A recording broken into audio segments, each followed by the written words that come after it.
Will Steve Rogers be able to defeat the Emissary and the dark machinations that this new villain has for the world as a whole? Well, let's hop into the pages of Captain America issue number 4 and issue number 5 as we catch up on this JMS series together, shall we? Alrighty then, so picking up from where issue 3 left off, Captain America had left the scene of a grisly murder only to come face to face with the perpetrator, aka the Emissary, a serial killer turned demonic host. In a very fun scene, we hear Steve's internal monologue and how he talks about hating fighting brand new villains because you never know exactly what they can do. Because of that, he's developed a pronged system wherein he's able to quickly assess how much of a threat a new bad guy is. Are they fast enough to catch my shield? Oh, that's no good. Are they strong enough to keep standing after I drop kick them? That's worse. Do they look comfortable in their crazy costume? No, which implies that this guy must be new to the whole supervillainy racket, and because of that, he probably hasn't trained, meaning Steve is able to take him off his feet with the proper applications of strikes to the knees. I mean, seriously, he powders this dude's kneecaps.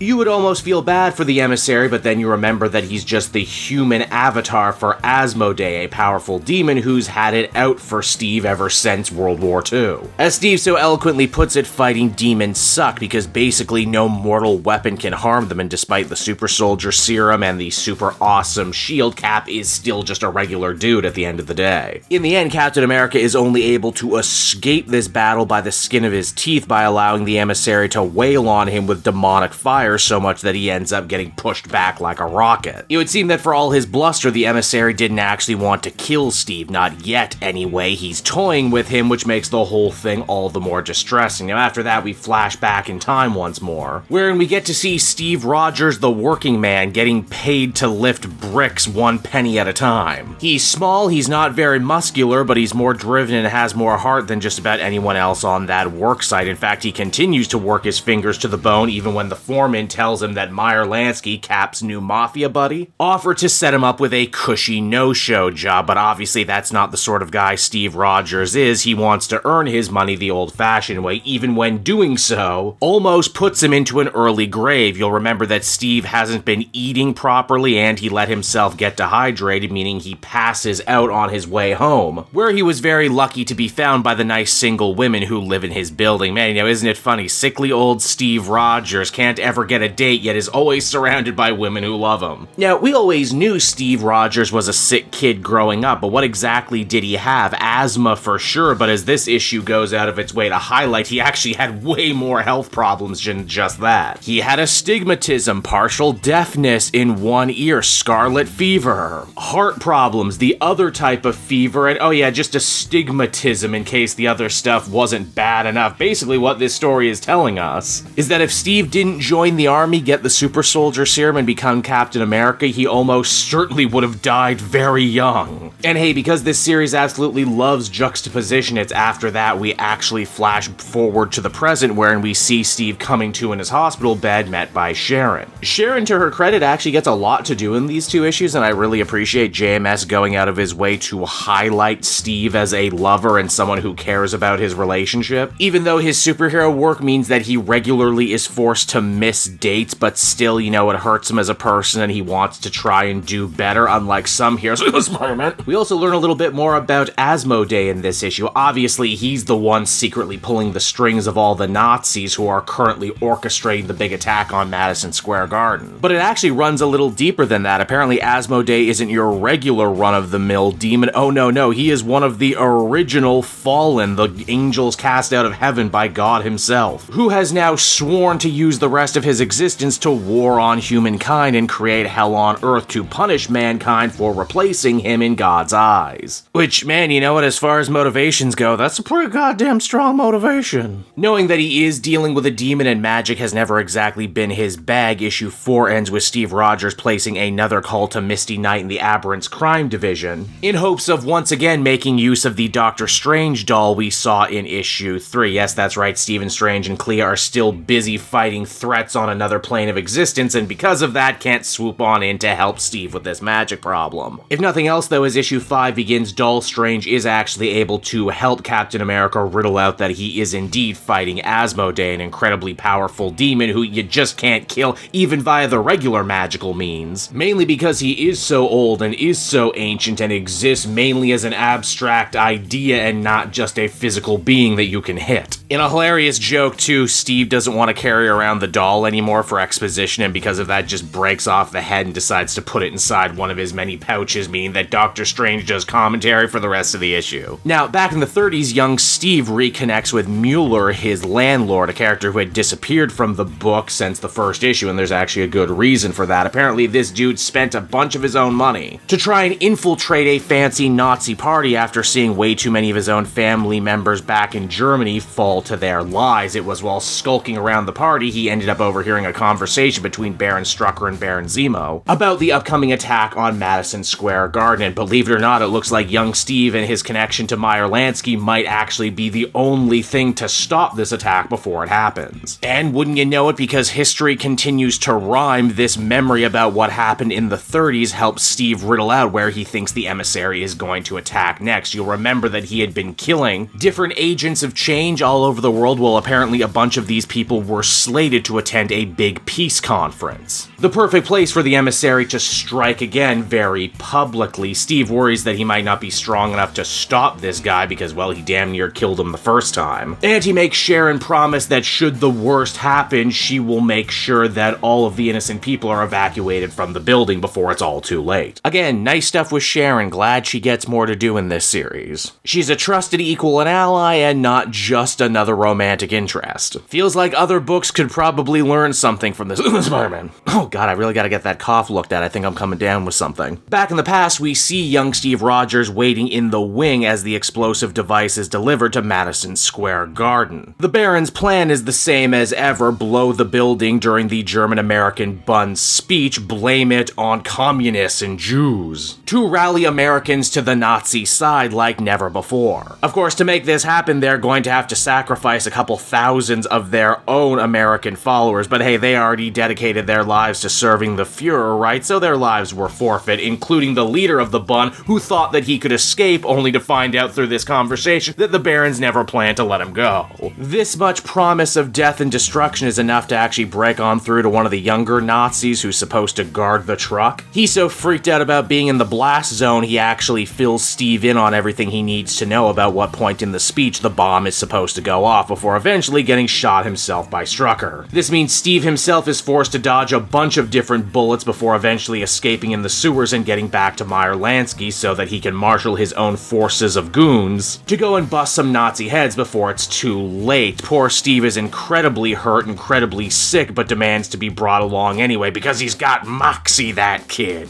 And wouldn't you just know it, as this comic comes to an end, past and present end up colliding as history repeats itself. Steve and his allies are locked inside the building that the Peace Summit is being held at, while the Emissary ends up taking the stage and addressing the crowd. And so that was Captain America issue number 4 and issue 5, everybody. And once again, everything that's been great about this series continues to be great. The best thing I can say about Straczynski's work on this book is that he makes it all look so simple, even though this is a story with so many different moving parts that jumps back and forth in time constantly. And yet it's never confusing and never drags. It's always exciting. The points that they choose to juxtapose between the past and the present are really clever, and each new layer they end up uncovering actually makes me enjoy the story even more. Together, I think I'd feel comfortable giving these 2 issues a 9 out of 10. This was damn good stuff, and I can't wait for the big finale and to see where the series will go after this first arc. Hey there everyone, it's your old pal Cape Joel again, thanking you so much for watching to the end of the video. I hope you enjoyed it, and if you did,